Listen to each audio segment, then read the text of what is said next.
একটু খান, জ্বলবে না, আমরা দেখতেছি, একটু খান, খান একটু।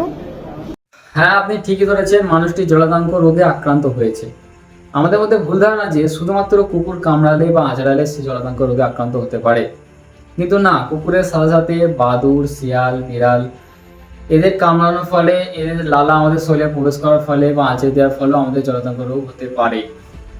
এবার কিভাবে এটা প্রবেশ করবে আমাদের শরীরে? চোখের মাধ্যমে, মুখের মাধ্যমে বা কোনো জায়গায় ক্ষত হয়ে গেছে সেখান থেকে আমাদের শরীরে এই ভাইরাসটি প্রবেশ করতে পারে।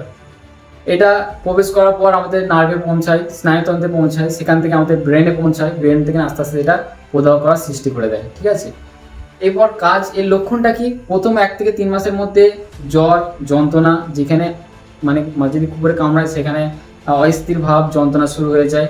তার সাথে সাথে জল খেতেও মানুষ ভয় পাবে, এক ছিপেও জল খেতে পারবে না, এত ভয় পাবে। ঠিক আছে, তার সাথে সাথে খিঁচুনি, অজ্ঞান হয়ে যাওয়া, অবশেষে শ্বাসকষ্ট হবে এবং সে মৃত্যুবরণ করবে। তো সর্বপ্রথম আমাদের কী করা দরকার? এইরকম জিনিস হলে, কোনো জিনিস যদি কামড়ে দেয়, সর্বপ্রথম ডাক্তারের পরামর্শ নিন। যে ডোজটা থাকে, র্যাবিড ডোজ, 4-5টা যে ডোজটা থাকে সেই ডোজটা রেগুলার দেওয়ার চেষ্টা করুন নিয়ম অনুসারে। এবং প্রথমে কামড়ে দিলে সেখানে 10 থেকে 15 মিনিট সেই জায়গাটা ভালো করে সাবান দিয়ে ধুয়ে ফেলুন। আর অনেকে ধারণা আছে বাড়িতে বেড়াল দুধ ভাত খায়, এই খায় সেই খায়, এইসব ভৌকাতায় না ধ্যান দিয়ে আপনি কোনো জিনিস বিড়ালও যদি আঁচড়ে দেয় ডাক্তারের পরামর্শ নিন।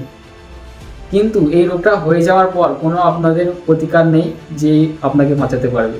তাই একটা ইঞ্জেকশন, 4টে ডোজ নিলে আপনার কোনো রকম ক্ষতি হবে না।